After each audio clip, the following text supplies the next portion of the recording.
Verrouillez votre porte, éteignez les lumières, allumez une bougie, sortez votre plaid et installez-vous confortablement. Bienvenue dans Un autre regard, l'émission de Radio G qui vous plonge au cœur du paranormal et de l'ésotérisme. Bref, tout ce qui se trouve entre l'un peu insolite, le franchement étrange et le vraiment bizarre.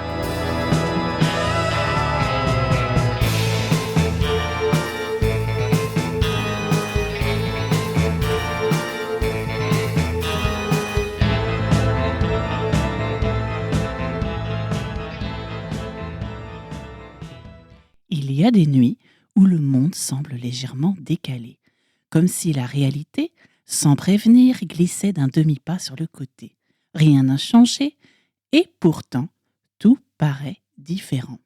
Un chiffre s'allume sur un écran, un regard se pose machinalement sur une horloge.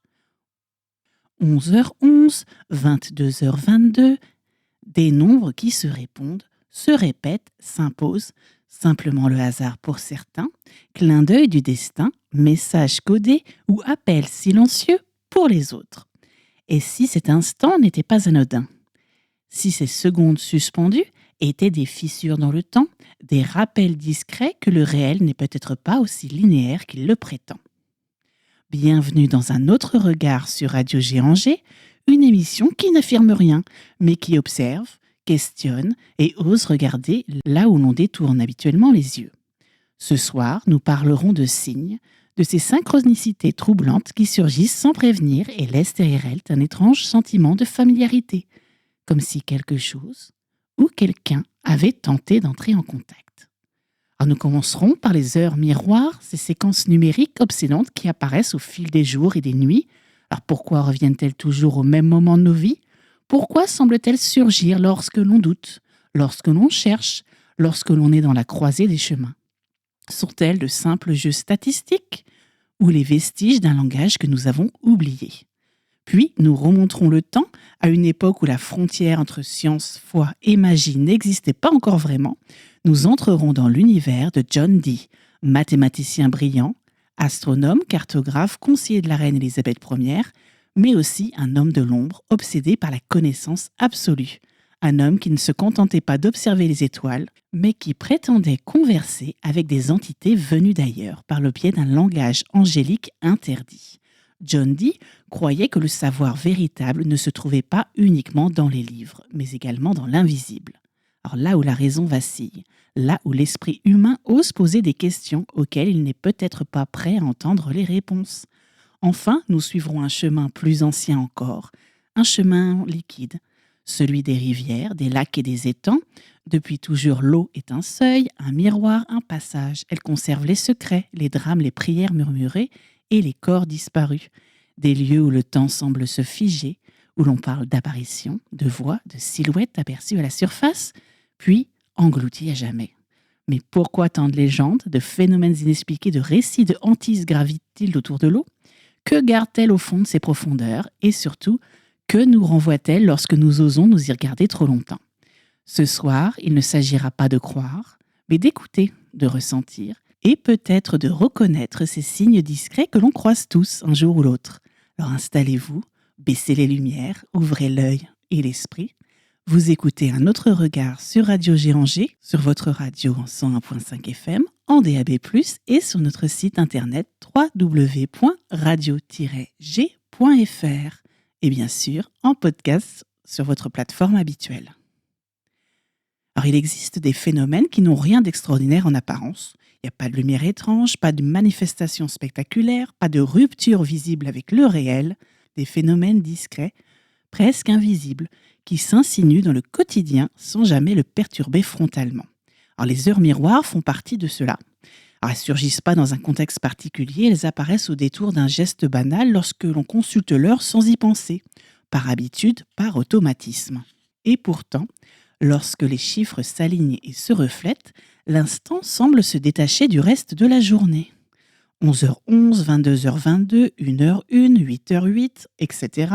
Rien ne se passe objectivement, mais pour beaucoup, quelque chose se joue intérieurement.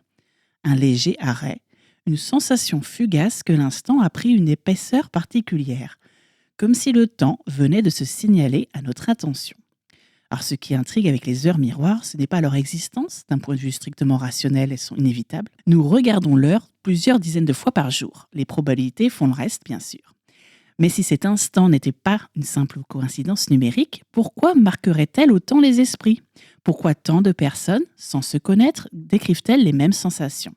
Pourquoi ces heures sont-elles souvent remarquées dans des périodes de doute, de fatigue, de remise en question ou de transition de vie ? Pourquoi enfin ressent-on parfois le besoin de leur attribuer un sens, même lorsque l'on se revendique rationnel ? Alors, les heures miroirs posent une question simple mais profonde. À quel moment une coïncidence cesse-t-elle d'être anodine pour devenir signifiante ?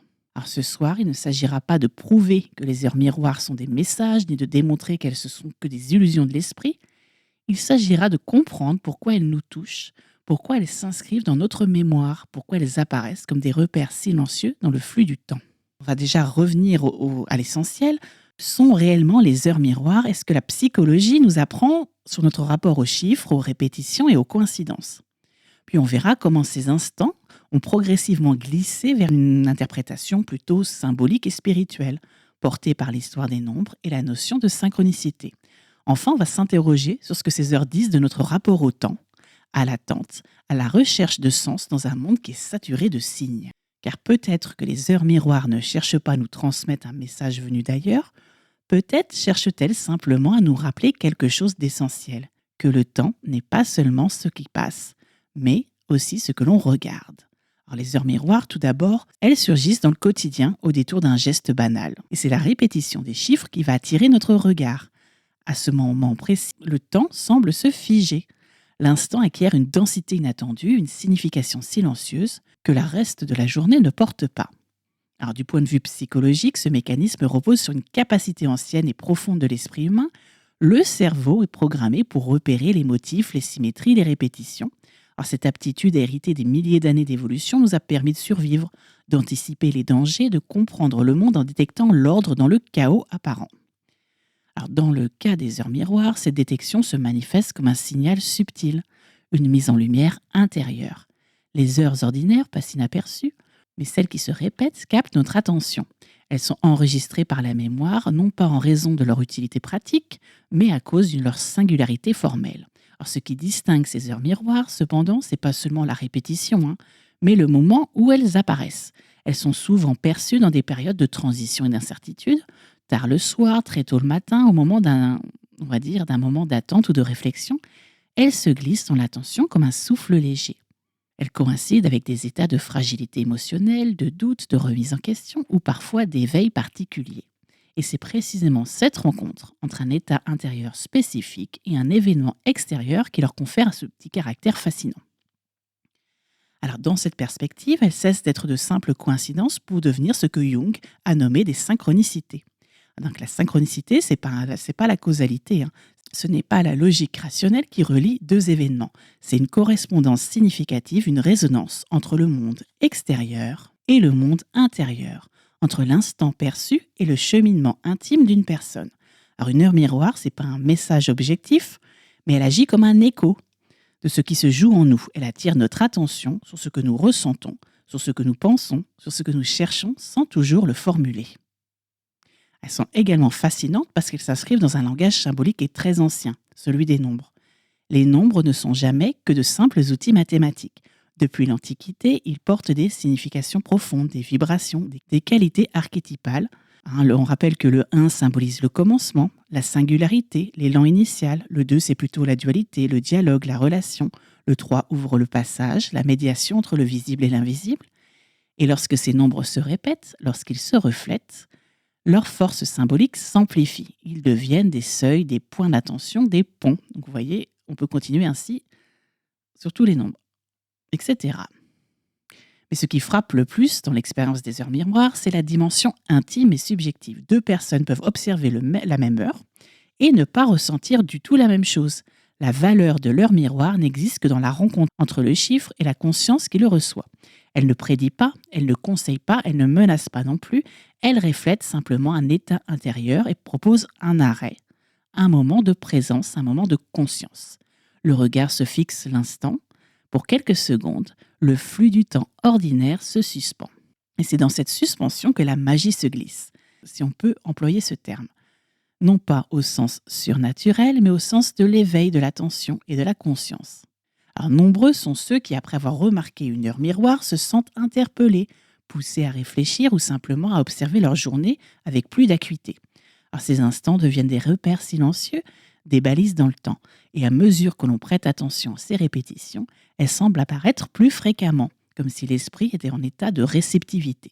Alors, cette perception renforcée ne relève pas du hasard, mais de la relation dynamique entre attention et signaux discrets. Et au-delà de la psychologie et de la symbolique, il y a quelque chose de profondément humain dans la fascination pour les heures miroirs. Elle nous rappelle aussi notre rapport au temps, à l'instant présent et à notre conscience. Elle nous invite à ralentir, à observer, à écouter, à sentir. Elle transforme une minute banale en un fragment d'éternité perceptible, en un moment où l'on se reconnaît, où l'on se mesure à soi-même, où l'on prend acte de notre propre passage dans le temps. Ainsi, les heures miroirs ne sont pas un phénomène approuvé, ni une simple hasard statistique, c'est un point de rencontre entre le monde extérieur et notre monde intérieur, entre la mécanique du temps et la profondeur de l'expérience humaine. Elles sont en ce sens un miroir que le temps nous tend, un arrêt fugitif dans l'afflux de la vie, une invitation à regarder, à percevoir et à être attentif à soi, à quelque chose qui nous dépasse sans jamais se révéler entièrement. Alors, au-delà de cette perception de la psychologie, les heures miroirs possèdent depuis longtemps quand même une dimension qui est symbolique et ésotérique, qui fascine et qui intrigue. Dans de nombreuses traditions, des nombres ne sont jamais neutres. Ils portent des forces, des vibrations, des énergies, des secrets que la logique rationnelle seule ne peut révéler. Lorsqu'ils se répètent, ces nombres semblent nous adresser un message silencieux, une invitation à porter attention à ce qui se joue dans notre vie et autour de nous. Alors, certains interprètes considèrent que les heures miroirs sont des points de contact avec l'invisible, des instants où l'univers, ou ce que certains nomment la conscience cosmique, tente de communiquer avec nous. Elles ne dictent pas l'avenir, elles ne prescrivent pas d'action, mais elles attirent le regard, captent l'attention. Alors, le symbolisme des chiffres joue ici un rôle central. Le 1 répété incarne l'initiative, le commencement. Alors voilà que le double 1, le 11-11, c'est souvent perçu comme un rappel de nos potentialités, un moment où on pourrait choisir, recommencer ou s'aligner sur une intention plus profonde. Le 2, c'est la dualité, comme je disais, l'équilibre, la rencontre. Alors quand il se reflète, il rappelle la nécessité de regarder à la fois à l'intérieur et à l'extérieur, de réconcilier ce que nous sommes avec ce que nous vivons. Le 3, le 4 et ainsi de suite, chaque nombre répété déploie sa propre vibration, son propre écho intérieur. Alors, des pratiques ésotériques plus avancées, issues de la numérologie, considèrent que ces instants sont des portes, des seuils, des fenêtres temporelles dans lesquelles notre conscience est plus perméable à des perceptions, on va dire, inhabituelles. Certains médiums, cartomanciens ou praticiens d'ésotérisme rapportent que noter les heures miroirs et méditer dessus, ou simplement se laisser traverser par leur apparition, ouvre la perception à des intuitions profondes, à des synchronicités supplémentaires, voire à des révélations personnelles. Les chiffres se transforment alors en langage secret, un langage symbolique, et le temps devient un messager discret mais persistant. Il y a 11h11, qui est sans doute l'heure la plus célèbre, qui représente le moment où l'univers semble nous inviter à nous recentrer sur nous-mêmes. C'est souvent interprété comme un appel à l'alignement, à écouter nos désirs profonds et à se reconnecter avec notre potentiel. La personne qui la voit régulièrement porte souvent des prises de conscience soudaines, des intuitions fortes, un sentiment d'ouverture à de nouvelles possibilités, comme si ce moment était une fenêtre ouverte sur la vie qui pourrait s'offrir. Puis il y a 12h12, cette heure miroir évoque la complétude de la transformation. Le chiffre 12 porte en lui une symbolique de cycle, de renouvellement. Ceux qui la remarquent sont souvent à un tournant, à un point ou à une étape qui se clôt pour en ouvrir une nouvelle. Elle est perçue comme un encouragement à laisser le passé et à accueillir ce qui vient, à franchir ce seuil avec confiance. 13h13, c'est considéré comme une invitation à dépasser les peurs, à se confronter à ses limites et à accepter que certaines épreuves soient faites pour évoluer. Et si le chiffre 13 porte encore dans certaines cultures des connotations de malaise ou de superstition dans le langage des heures miroirs, il s'agit moins d'un présage négatif que d'un signal de force intérieure à mobiliser. Alors, les heures qui répètent le chiffre 2, comme 2h02, 22h22, sont liées à la rencontre, à la relation, à l'équilibre entre les forces opposées. Ça surgit lorsqu'une décision concernant autrui ou un partenaire est imminente. Elles invitent à l'écouter, à la patience, à la réfléchir avant d'agir. Les heures plus tardives, comme 7h07 par exemple, sont associées à la protection, à la guidance spirituelle, à la recherche de l'harmonie. 8h08 ou 9h09 sont perçues comme des rappels à l'action. Elles interviennent dans des moments où on pourrait hésiter à s'engager, à prendre des initiatives, à concrétiser des projets. Et enfin, il y a les 10h10 et 11h11 de la matinée. Donc la matinée, ça renvoie à la créativité, à l'inspiration et à la manifestation de soi dans le monde. Elles invitent à écouter nos pulsions intérieures et à nous donner forme dans la réalité. Alors ainsi, chaque heure miroir possède une vibration particulière. Il existe aussi des interprétations plus mystiques qui voient dans des heures miroirs un dialogue avec des forces ou des entités bienveillantes comme des anges, etc. Dans cette lecture, l'apparition répétée de certains nombres ne serait pas un hasard, mais un signe que l'on n'est pas seul dans l'univers, que quelque chose veille et nous accompagne, même silencieusement. Alors, ces lectures spirituelles ne sont pas dogmatiques, elles ne prétendent pas démontrer, mais proposent une expérience intérieure, un jeu d'attention et de résonance avec ce qui échappe au sens ordinaire. Les heures miroirs peuvent aussi être comprises finalement comme des miroirs de notre propre conscience. Elles vont refléter nos préoccupations, nos désirs, nos doutes et parfois nos espoirs. Et c'est certainement cette dimension intime qui explique pourquoi elle nous fascine tant. Parce que chaque rencontre avec une heure miroir est personnelle, unique. La même heure peut avoir une signification totalement différente selon celui qui la voit. Ça devient un symbole vivant, malléable, qui se teinte des émotions, des questionnements et de la sensibilité de celui qui la perçoit.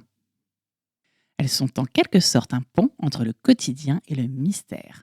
Une invitation à percevoir l'invisible dans l'ordinaire, à reconnaître les coïncidences qui portent un sens, à observer le temps non seulement comme quelque chose qui passe, mais comme quelque chose qui nous touche. Le temps, à travers ces instants reflétés, devient un miroir qui nous renvoie à nous-mêmes, à nos émotions, à nos intuitions. Elle nous invite à nous arrêter, à percevoir l'ordinaire sous un jour nouveau, à écouter ce que nous avons oublié dans le tumulte de la vie quotidienne. Donc, observer une heure miroir, c'est accepter un instant de présence. C'est accueillir ce moment de suspension, ce souffle subtil qui, sans bruit, modifie la perception de notre journée.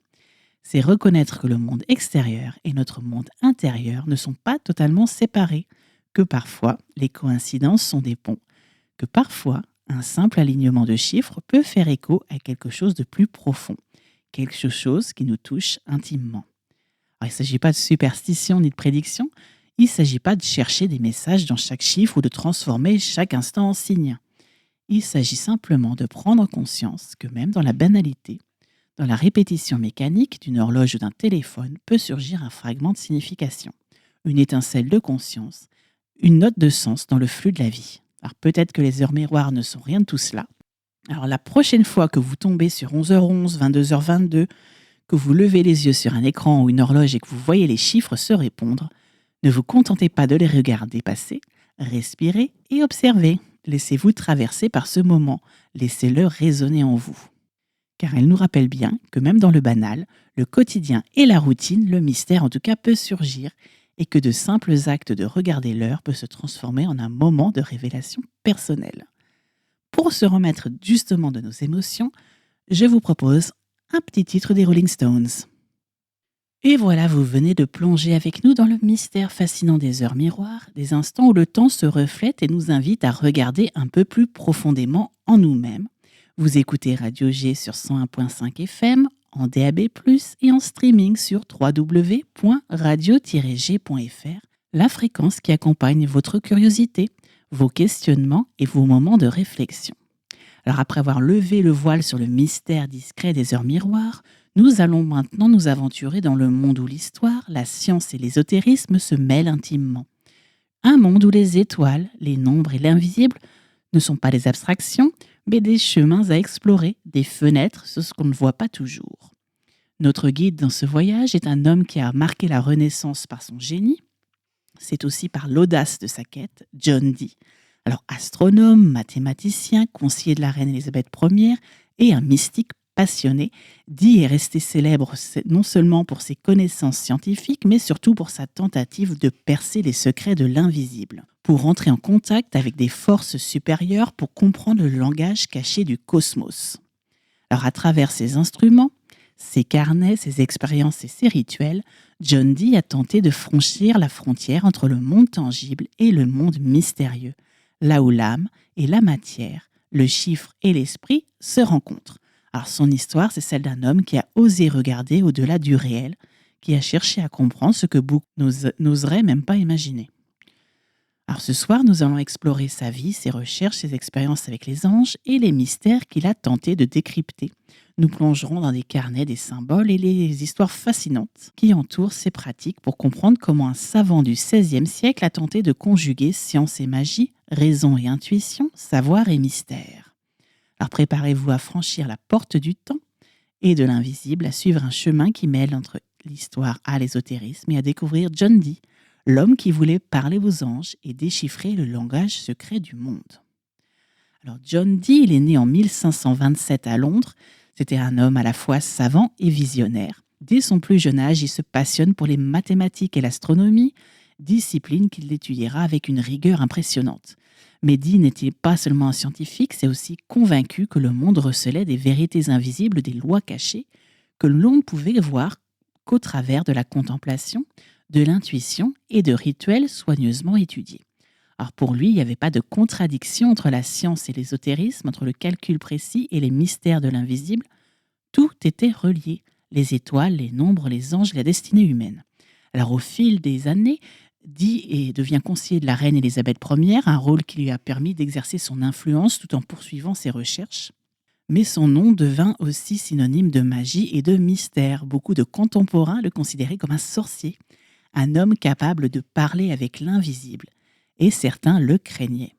Alors pour John Dee, il ne s'agissait pas de charlatanisme, il cherchait à comprendre les lois cachées du monde, à établir un lien entre le ciel et la terre, entre la pensée humaine et les forces invisibles qui régissent l'univers.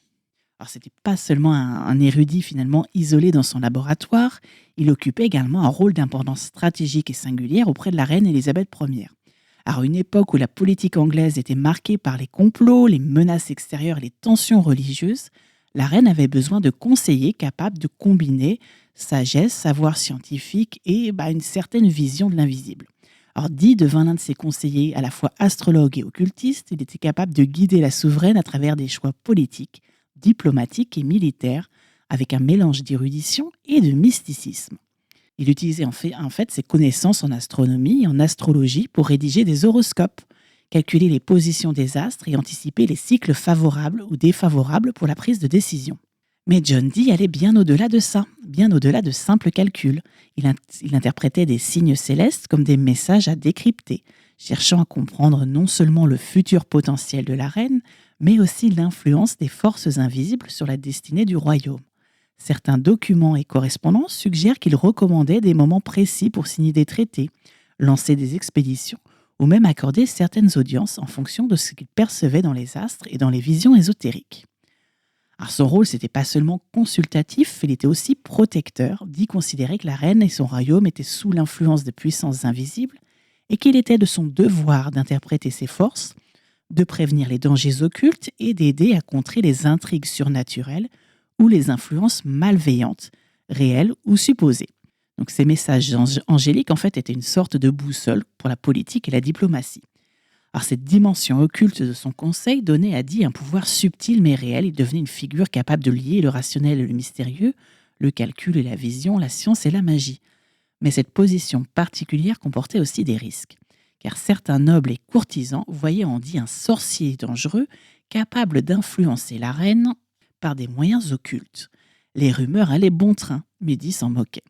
Pour lui, il ne s'agissait jamais de manipuler, mais de comprendre et d'anticiper les forces qui façonnaient le monde, qu'elles soient visibles ou invisibles. Donc il incarnait une figure singulière, celui d'un homme qui mêlait son rôle de savant, d'astrologue et de conseiller occulte. Et sa présence à la cour n'était pas un simple symbole de prestige, c'était l'expression d'une époque où le savoir, la politique et le mystère pouvaient coexister, et où la connaissance de l'invisible était considérée comme un atout stratégique. Donc dans ce rôle, Dee a laissé une empreinte unique, celle d'un conseiller capable de lire le monde avec les yeux de la science et ceux du mystère. Alors, au-delà de son rôle de conseiller occulte, John Dee était également connu pour ses prémonitions et ses prédictions, qui renforçait en fait son aura de voyant. Alors, convaincu que le monde était régi par les fameuses forces, il était également convaincu que les événements présents et futurs étaient liés à des lois universelles. Donc il utilisait ses connaissances en astrologie, en mathématiques et avec ses contacts avec l'invisible pour anticiper des cycles politiques et des destins humains. Certaines de ses prédictions étaient directement liées à la cour d'Élisabeth Ière. Il affirmait pouvoir identifier des périodes propices pour prendre des décisions ou entreprendre des voyages diplomatiques. Par exemple, ses calculs astrologiques et ses observations des signes célestes servaient à déterminer les moments favorables pour la signature des traités. Et les lettres qu'il adressait à la reine contiennent parfois des avertissements sibyllins, des conseils rédigés en termes ésotériques, mais destinés à prévenir des dangers imminents ou à saisir des opportunités inattendues. Mais John Dee ne se limitait pas à la prévision politique. Ses carnets contiennent des éléments qui sont beaucoup plus troublants, des visions et des prédictions qui concernaient aussi l'avenir du royaume, alors la destinée des puissants et même des événements universels. Alors, certaines de ces communications avec ce certain Edward Kelley, qui étaient transmises par un langage énochien, décrivaient des changements de pouvoir, des catastrophes ou des mouvements de population. Et il considérait ces messages comme authentiques, venus d'anges et d'entités supérieures. On raconte que John Dee avait prédit des événements majeurs pour l'Angleterre, parfois avec une précision étonnante, mais souvent sous la forme d'allusions mystérieuses, de symboles ou de codes qu'il fallait interpréter avec soin. Alors, ces prémonitions suscitaient autant d'émerveillement que de doute. Certains voyaient en lui un prophète, d'autres un homme dont l'imagination et le symbolisme se mêlaient pour créer l'illusion d'un savoir surnaturel. On peut penser par exemple à Nostradamus. Quoi qu'il en soit, ces prédictions ont contribué à renforcer sa réputation et son influence, en particulier auprès de la reine, à une époque où le danger était quand même omniprésent. Il pouvait trouver dans ses visions une orientation, une confirmation de ses propres intuitions. Alors, plus surprenant encore, Dee entendait parfois ses prédictions à des événements lointains ou universels. Alors, ces carnets suggèrent qu'il cherchait à comprendre les cycles de l'histoire, les fluctuations du pouvoir et de la fortune, même des phénomènes naturels en les reliant à des lois cosmiques et à la volonté des forces supérieures. Comme tout à l'heure, pour lui, chaque signe, chaque chiffre, chaque alignement planétaire était porteur d'un message, et chaque message pouvait être lu comme un avertissement ou une orientation pour le futur. Donc il ne s'arrêtait pas à la voyance, puisqu'effectivement, il pratiquait aussi une forme de médiumnité. Donc la dimension la plus fascinante de sa quête, c'est sans doute ses expériences avec les anges. Alors pour ses communications, il s'associe à un médium qui est nommé Edward Kelley, un homme en fait qui servait de canal pour les entités célestes que Dee cherchait à contacter. Donc à travers Edward Kelley, Dee recevait des messages qui étaient cryptés, écrits dans un langage mystérieux qu'il nommait l'angélique ou le langage des Énochiens. Alors, ces messages abordaient des sujets qui étaient aussi variés que le cosmos, la nature de l'âme, le destin de l'humanité, mais aussi des fois des instructions pratiques et symboliques. Alors, certains textes semblaient si codés et si compliqués qu'ils défiaient toute interprétation directe, ce qui laissait quand même planer un doute constant sur la frontière entre la réalité et la perception intérieure. Alors, pour faciliter ces expériences, John Dee construisit et utilisa une série d'instruments uniques. Il a travaillé avec des sphères astronomiques, des compas, des calendriers complexes et des cercles magiques. Chaque objet avait sa fonction, chaque symbole son énergie. Les instruments servaient à concentrer l'attention, à amplifier la perception et à créer une genre d'interface, de machine entre le monde matériel et le monde invisible. Et lorsqu'il plaçait Edward Kelley dans les cercles rituels, lorsqu'il observait les alignements planétaires ou lorsqu'il notait chaque signe dans ses carnets, John Dee n'était pas en train de jouer. Il accomplissait un genre d'acte de méditation scientifique, si on veut, où il mêlait une foi profonde à l'utilisation scientifique. Les fameux carnets, c'est plus de 1000 pages manuscrites qui nous sont parvenues. Elles sont remplies de dessins, de symboles, de calculs et de dialogues avec les anges. Alors, certains de ces textes sont des traités scientifiques, d'autres des enregistrements de ces fameuses séances spirituelles. Alors, lire un carnet de John Dee, c'est un peu pénétrer dans un esprit qui est obsédé par l'ordre et la connaissance, mais également ouvert à l'émerveillement et au possible. Alors, c'est comprendre que pour lui, chaque chiffre, chaque constellation, chaque figure géométrique était un signe.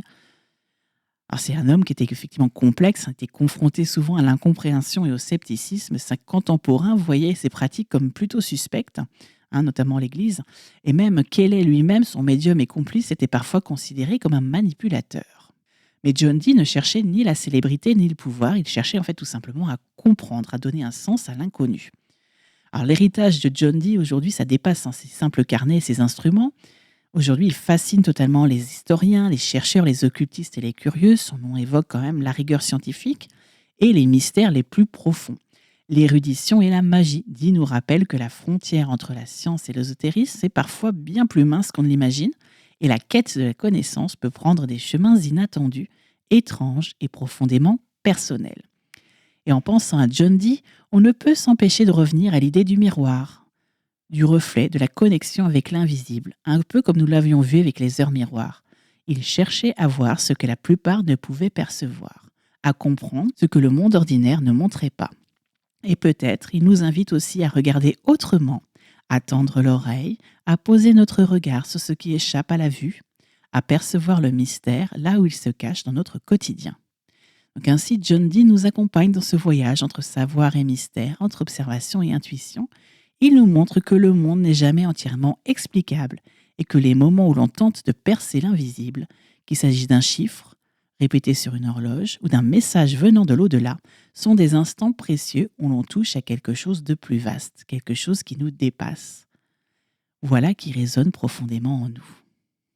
Alors ainsi se referme notre plongée dans l'univers fascinant de John Dee. Son existence nous montre qu'il n'y a pas toujours de frontières nettes entre la science et la magie, entre les calculs rigoureux et l'intuition, entre l'observation et la prémonition. Alors chaque instrument qu'il maniait, chaque carnet qu'il remplissait, chaque rituel qu'il accomplissait, était une tentative de tendre un pont vers l'inconnu, de percer les secrets que le monde ordinaire dissimule derrière les voiles du quotidien. John Dee nous rappelle que la curiosité et la quête du sens sont des forces puissantes, que le mystère n'est pas forcément effrayant, mais qu'il est en tout cas une invitation à regarder autrement, à écouter attentivement, à considérer que même dans le rationnel se cachent des bribes d'invisible. Ces prémonitions, ces instruments, ces calculs et ces expériences angéliques sont autant de rappels que la connaissance peut être multiple et que l'émerveillement est souvent la clé pour entrevoir ce qui échappe à nos yeux. Alors en quittant cet univers, en laissant derrière nous les cercles magiques, les étoiles et les carnets mystérieux de John Dee, gardons à l'esprit cette leçon. Le monde recèle des mystères à chaque instant. Certains peuvent sembler lointains ou incompréhensibles, mais tous en tout cas nous invitent à tendre l'oreille, à poser notre regard et peut-être à percevoir l'invisible dans l'ordinaire. John Dee n'était pas seulement un homme du XVIe siècle, c'était une porte ouverte sur notre propre capacité à chercher, à questionner et à explorer. Et comme pour les heures miroirs, lorsque nous avons découvert plus tôt, il nous rappelle que le mystère, lorsqu'on l'accepte, transforme notre regard sur le monde et sur nous-mêmes. Alors, je vous propose un titre de Damon Albarn. Vous l'avez connu dans Blur, mais elle a composé un album dédié à John Dee. Donc, je vous propose le titre Apple Cards. Vous êtes maintenant dans un autre regard sur Radio G, Angers. Alors que nous laissons derrière nous les carnets, les cercles et les visions de John Dee, nous franchissons une autre porte du mystère. Ici, il ne s'agira pas de chiffres, de prédictions ou de messages angéliques, mais de lieux où l'invisible semble se manifester dans notre monde tangible. Alors sur Radio G 101.5 FM en DAB+, nous allons nous aventurer au fil de l'eau, le long des rivières silencieuses, au bord des lacs calmes, qui cachent parfois des secrets que l'on ne peut expliquer. Des histoires de disparition, des murmures, des silhouettes fugitives, des lieux hantés, où l'eau devient le miroir d'un autre monde, aussi proche que troublant. Préparez-vous à plonger dans ces mystères liquides et lacustres, à écouter les récits de témoins, à sentir l'atmosphère pesante et fascinante de ces endroits. Ici commence notre exploration des rivières et des lacs hantés. Alors, rivières silencieuses, lacs calmes, étangs oubliés, autant de lieux où le miroir de l'eau semble refléter non seulement le ciel, mais aussi des présences que l'on ne peut nommer. Alors, ces endroits ont toujours fasciné et inquiété l'homme. Dans le bruissement des roseaux, dans le clapotis des vagues ou la brume matinale qui s'élève à la surface, certains disent percevoir des murmures, des silhouettes, des traces d'êtres disparus ou des échos de vie passée. Les légendes locales abondent, disparitions inexpliquées, apparitions spectrales, reflets qui ne correspondent à rien de visible. Et si, comme pour les heures miroirs ou les messages de Dee, il existait des signes que nous ne savons plus lire, des indices subtils d'un monde que nous croyons séparé du nôtre. Au fil de cette exploration, nous allons écouter les récits, revenir sur les légendes anciennes, explorer des lieux où l'eau semble garder la mémoire de ce qui ne peut s'expliquer. Préparez-vous à plonger dans les eaux mystérieuses, à sentir le frisson d'une présence invisible et à découvrir que parfois la frontière entre le réel et le paranormal est plus mince qu'il n'y paraît. Alors l'eau, calme en apparence, semble parfois refléter un monde invisible, un lieu où le réel et le paranormal se touchent. Sur la surface tranquille cachent des présences qu'on ne peut pas toujours expliquer. Depuis des siècles, l'homme raconte des histoires d'entités d'eau, souvent féminines, qui apparaissent au bord des rivières ou à la surface des lacs, des étangs, à la nuit tombée. Alors en Europe, on pense aux lavandières de la nuit. Ce sont des fantômes qui lavent le linge des morts et entraînent dans l'eau ceux qui osent les observer. En Angleterre, on a Jenny Greenteeth, qui est une figure verdâtre et menaçante qui hante les étangs et tente de happer les imprudents. Plus au nord, en Écosse, des témoins racontent parfois avoir aperçu ce qu'on appelle les kelpies, des chevaux aquatiques malicieux et parfois mortels, qui vivent dans les rivières et attirent les promeneurs pour les noyer. Les sirènes, les ondines d'Allemagne, de Scandinavie et de Suisse sont également bien connues. Elles sont belles et fascinantes. Elles peuvent être à la fois protectrices et dangereuses pour ceux qui s'approchent des eaux. En Amérique latine, la tristement célèbre La Llorona, la femme qui pleure ses enfants noyés, hante les rivières et les lacs, apparaissant aux voyageurs pour les avertir ou les effrayer. Au Mexique, au Guatemala, elle reste une figure omniprésente dans des contes et des témoignages contemporains.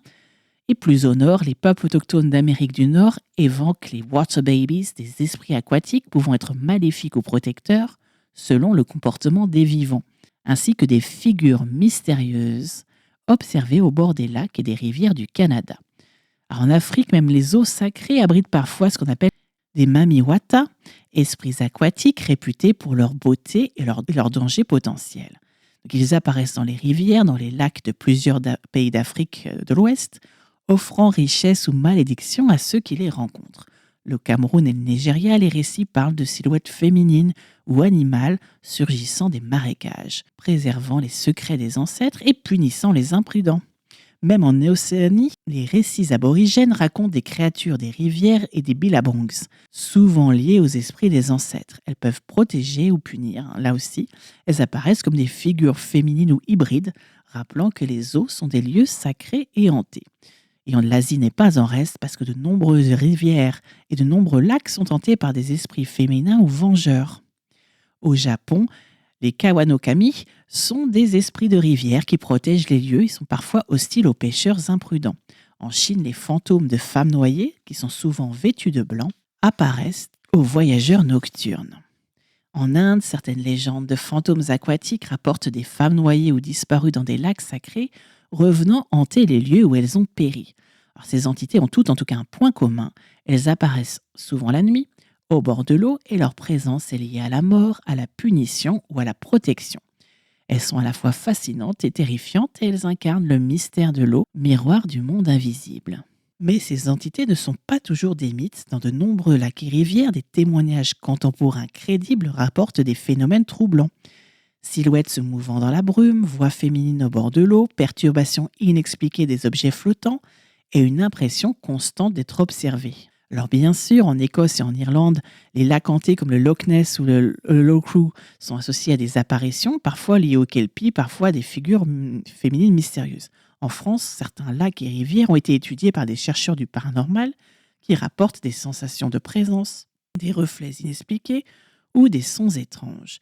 Alors, ces lieux sont souvent ceux où des événements tragiques se sont produits, noyades, accidents, décès anciens. L'eau, comme un miroir du passé, conserve ses traces et nous confronte à l'invisible. Ce qu'on peut dire en tout cas, c'est que la hantise des eaux est un phénomène universel. L'eau agit comme un catalyseur de perception et des émotions humaines, un miroir du visible et de l'invisible, où le tangible et le paranormal se côtoient. Alors de l'Europe à l'Amérique, de l'Afrique à l'Asie, en passant par l'Océanie, les lacs et les rivières continuent de fasciner, de troubler et de hanter nos imaginaires. Alors, au-delà de ces rivières et de ces lacs, il y a un autre lieu qui contient de l'eau, qui est le théâtre de surnaturel, c'est les puits. Profondeurs sombres, silencieuses et confinées fascinent et inquiètent depuis des siècles. Comme dans les lacs ou les rivières, le puits est perçu comme un portail vers l'invisible, des passages vers un monde parallèle où les morts et les esprits résident. Donc en Europe, certains puits sont célèbres pour des apparitions qui y sont liées. Donc en Irlande, on raconte que certains puits sacrés, autrefois lieux de rites druidiques, abritent les esprits de ceux qui ont été sacrifiés ou qui s'y sont noyés. Dans la tradition française, les puits maudits de villages anciens sont souvent associés à des légendes de fantômes féminins ou d'anciens habitants disparus qui surgissent dans la nuit pour prévenir d'un danger ou réclamer justice. En Angleterre, beaucoup de récits anciens évoquent ce qu'on appelle les Wellweths, des esprits qui sont liés à des puits ou à des sources oubliées. Donc ces entités apparaissent sous des formes de silhouettes fantomatiques, de brumes mouvantes à la surface de l'eau, et il est dit que de regarder trop longtemps ces puits peut provoquer des hallucinations ou faire surgir l'un de ces fameux esprits qui viennent pour un coup avertir, un coup punir, on ne sait pas trop. Dans le folklore russe et slave, les puits sont parfois considérés comme la demeure d'Ondine et de Roussalki. Donc c'est des esprits féminins qui sont liés à l'eau, qui peuvent hanter les puits et attirer les imprudents dans leur profondeur. Alors, ces apparitions ne se contentent pas de hanter, elles sont souvent en fait la réflexion de tragédies humaines, d'âmes piégées qui répètent le destin tragique aux vivants, qui refont un petit peu le même cycle. En Asie, les puits sont également porteurs de mystères. Dans certaines régions de Chine, des fantômes de puits, souvent liés à des suicides ou à des noyades accidentelles, hantent encore les lieux où le tragique s'est produit. En tout cas, toutes ces entités ont un lien en commun, la profondeur et l'isolement. Là où les lacs et les rivières reflètent le monde extérieur, les puits plongent dans la terre vers un monde intérieur et invisible. Donc, les esprits qui sont liés à ces puits sont souvent des messagers du passé, des témoins silencieux de tragédies humaines. Et ils nous rappellent que l'eau, c'est pas seulement un miroir du visible, mais c'est aussi un réceptacle de mémoire et de hantise capable de retenir les émotions et des présences. En tout cas, les profondeurs sombres de l'eau continuent de fasciner et de nous effrayer. Vous écoutez Un autre regard sur Radio G 101.5 FM, l'émission qui explore tout ce qui se trouve entre l'un peu insolite, le franchement étrange et le vraiment bizarre.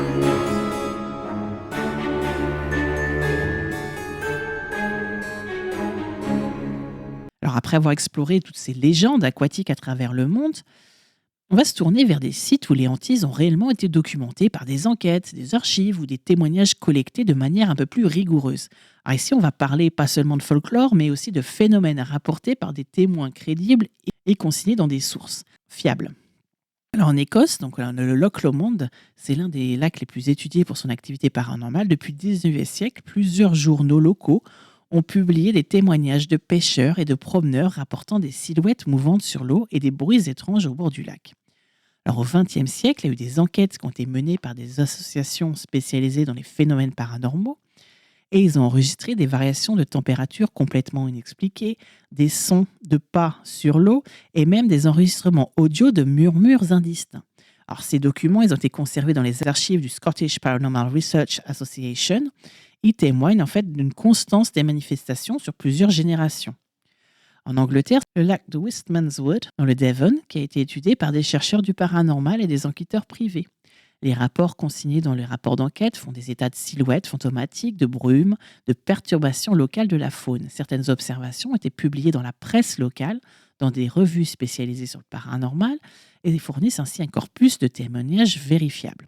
Alors en Irlande, on a Loughcrew, qui est un célèbre site mégalithique. Il est également connu pour ses apparitions aquatiques. Donc, il y a des enquêtes menées toujours par des groupes de recherche en paranormal, ont été rapportées dans plusieurs articles de journaux régionaux. Donc, mentionnent des silhouettes indistinctes, des frissons ressentis par les témoins. Et plusieurs témoins indépendants qui ne se connaissaient pas entre eux ont confirmé ces expériences à travers des décennies, ce qui renforce sa crédibilité. Donc, tout ce monde-là a confirmé ces expériences à travers des décennies, ce qui renforce la crédibilité de l'histoire. Alors en Amérique du Nord, il y a le lac Champlain, c'est un lac qui traverse le Vermont et le Québec.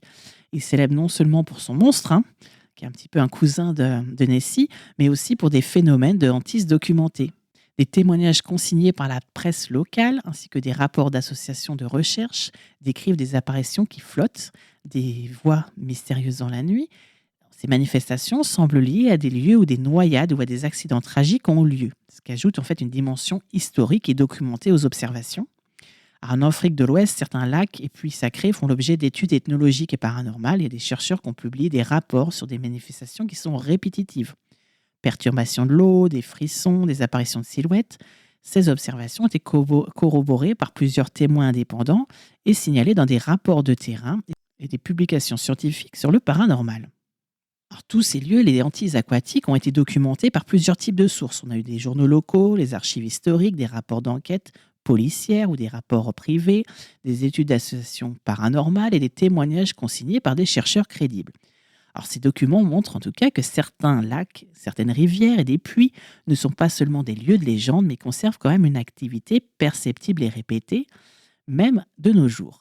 Alors, au-delà des observations et des apparitions, certains lieux ont été quand même le théâtre de tragédies bien réelles, que ce soit des noyades inexplicables, des disparitions mystérieuses ou des crimes étranges ont eu lieu au bord de l'eau, donnant naissance à des récits où l'histoire et le surnaturel se mêlent.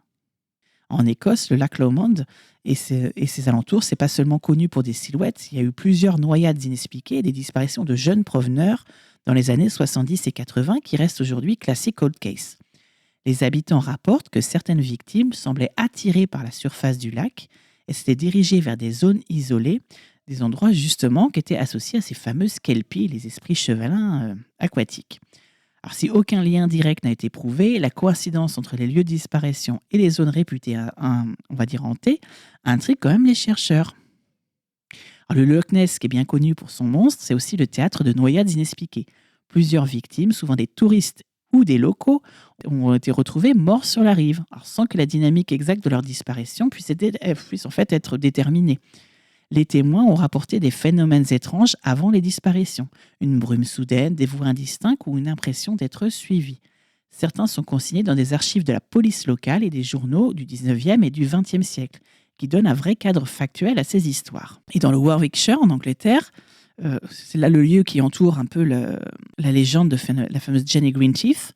Il y a eu effectivement, ça a été le lieu de plusieurs noyades d'enfants au 19e siècle. Les journaux locaux de l'époque relatent ces accidents tragiques, mais les descriptions des témoins de l'époque évoquaient en fait parfois des mouvements étranges dans l'eau et des apparitions, juste avant ces disparitions.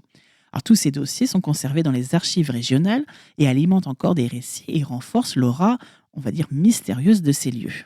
Même en Amérique latine, la Llorona, qui était une créature légendaire, sa légende en fait se superpose parfois à des faits réels. Au Mexique, plusieurs enfants disparus près des rivières au cours du XXe siècle ont alimenté le mythe. Les familles et les témoins racontent avoir vu une femme pleureuse juste avant les disparitions. Des enquêtes locales ont documenté plusieurs cas où des noyades se sont produites dans des conditions inexpliquées. Alors bien qu'on ne puisse pas affirmer ce lien direct entre la figure légendaire, le folklore et les faits historiques, ça donne quand même à ces eaux un aspect sinistre et mémoriel. Donc, ces histoires documentées dans la presse locale montrent comment un mythe peut se superposer à une tragédie réelle qui renforce la peur et la fascination pour ces rivières hantées. Alors ces disparitions et ces crimes, bien qu'expliqués par des causes naturelles ou criminelles dans certains cas, renforcent quand même l'idée que les eaux hantées ne sont pas seulement des légendes. Elles sont associées à des lieux où le danger et le mystère se conjuguent. Alors, quelles sont les explications, les hypothèses ? Alors, face à ces lieux hantés, les phénomènes rapportés, silhouettes au bord de l'eau, voix mystérieuses, perturbations, peuvent s'expliquer de différentes façons. Alors, d'un point de vue scientifique, plusieurs facteurs peuvent expliquer certaines observations. L'eau a des propriétés acoustiques et optiques quand même particulières. La brume, le vent, le reflet des étoiles peuvent créer des illusions de mouvement, des silhouettes flottantes ou des voix déformées. Les courants et les remous peuvent produire aussi des sons étranges qui semblent provenir de l'air ou de l'eau elle-même. Certains psychologues évoquent également le rôle de la suggestion. Dans un lieu qui est réputé hanté, notre cerveau humain est quand même prédisposé à interpréter un bruit ou une ombre comme une présence invisible. Et bien, la fatigue, l'obscurité et l'isolement accentuent quand même ces perceptions. Même si ces explications rationnelles ne suffisent pas toujours à rendre compte de la constance et de la répétition des phénomènes, dans de nombreux cas documentés, des témoins comme indépendants et crédibles observent des manifestations similaires, parfois à plusieurs décennies d'intervalle.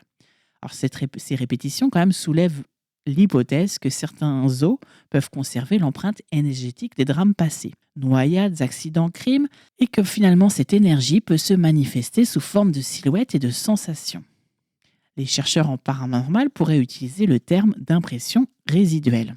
Alors certaines traditions ésotériques vont plus loin et interprètent ces lieux comme des points de passage entre nos mondes et d'autres plans d'existence. Les rivières, les lacs, les pluies seraient donc des interfaces, des portails où les présences du passé pourraient se manifester. D'autres hypothèses plus contemporaines combinent parapsychologie et environnement. Certains chercheurs suggèrent que des conditions particulières avec une forte humidité, une pression atmosphérique, un champ magnétique local ou des variations de température de l'eau pourraient favoriser des perceptions anormales ou des hallucinations collectives, notamment par rapport à la vapeur. Dans certains cas, des enregistrements électroniques ont détecté des anomalies dans les zones réputées hantées, ce qui renforce l'idée que ces lieux sont quand même différents de l'environnement ordinaire, même si la nature exacte de cette différence reste inconnue. Donc, la science nous fournit des explications partielles, la psychologie éclaire notre perception, il reste quand même une part de mystère irréductible. Les eaux hantées, par leur apparente tranquillité et leur profondeur, semblent offrir un terrain où le réel et le surnaturel se confondent. Les disparitions inexpliquées, les silhouettes, les voix, depuis des siècles, suggèrent que certaines présences persistent, défiant le temps et la raison. En définitive, qu'on interprète ces phénomènes comme des illusions, des empreintes énergétiques ou de véritables apparitions, toutes ces eaux continuent d'exercer un pouvoir fascinant sur l'imaginaire humain, rappelant que les eaux ne sont jamais simplement que ce qu'elles paraissent. Elles restent des miroirs du visible et de l'invisible. Depuis les siècles, les histoires de la Llorona, des lavandières, des kelpies ou des puits hantés, en tout cas, ont servi à enseigner, à prévenir et à transmettre des valeurs. Elles rappellent la prudence, ne pas s'aventurer seul près des rivières, respecter les zones isolées, se méfier des forces de la nature. Ces récits sont autant d'avertissements enveloppés dans le mystère qui permettent de préserver la vie et de respecter l'environnement. Ainsi, les eaux hantées sont bien plus que des lieux de peur. Elles sont des réceptacles de mémoire, de tragédie et d'émotions, des miroirs. Elles nous rappellent que le monde qui nous entoure porte les traces du passé et que parfois il suffit de tendre l'oreille et d'ouvrir son regard pour percevoir ce que le temps n'a pas effacé. Dans leurs calmes apparents, les eaux et leurs reflets continuent de parler aux vivants, nous confrontant à nos émotions, à nos peurs et aux mystères que nous n'avons pas encore compris.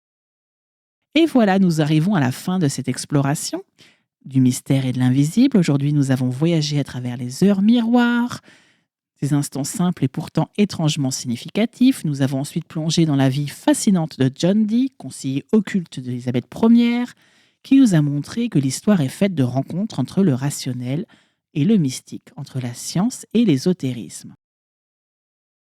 Et enfin, nous avons exploré les eaux hantées, ces lacs, ces rivières, ces puits, où se mêlent légendes, disparitions réelles et présences persistantes.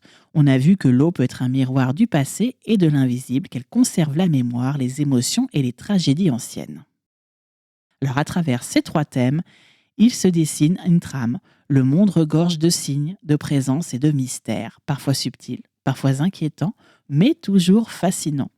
Alors que ce soit un reflet dans un miroir d'horloge, un manuscrit ancien, ou l'invisible que se manifeste sur la berge d'un lac, tout cela nous invite à observer, à réfléchir, à chercher et peut-être à comprendre au mieux la relation entre l'homme et l'inconnu. Pour notre prochaine émission, nous plongerons dans l'énergie et la libération avec l'EFT, Emotional Freedom Technique. Nous tenterons de décoder les messages de l'invisible grâce à l'écriture automatique et nous partirons sur les traces de la terrible et de la sombre Annabelle, un objet hanté et énigmatique rencontré par Ed et Lorraine Warren. Et dans la chronique Coup d'œil dans le rétro, nous plongerons dans les ténèbres de l'Angleterre victorienne, alors sorcellerie, démons, fantômes et créatures légendaires. Nous allons décoder les symboles, l'ésotérisme et le paranormal qui se cachent derrière cette série emblématique britannique. Alors pour comprendre ce que ces histoires révèlent sur nos peurs et nos obsessions. Mais saurez-vous deviner de quelle série il s'agit ? Vous pouvez m'envoyer des propositions via ma page Facebook. Alors rendez-vous le mardi 10 février à 21h. Alors laissez bien sûr vos sens ouverts, vos esprits curieux et vos yeux attentifs. Le monde derrière son apparente banalité est rempli de secrets qui n'attendent que d'être découverts. Et sur Radio G 101.5 FM, que ce soit en DAB+, ou en streaming sur le site radio-g.fr, nous continuerons à lever le voile sur ces mystères, à explorer l'inexplicable et à poser ce regard autre sur l'univers qui nous entoure. Je vous dis à la prochaine fois et prenez soin de vous.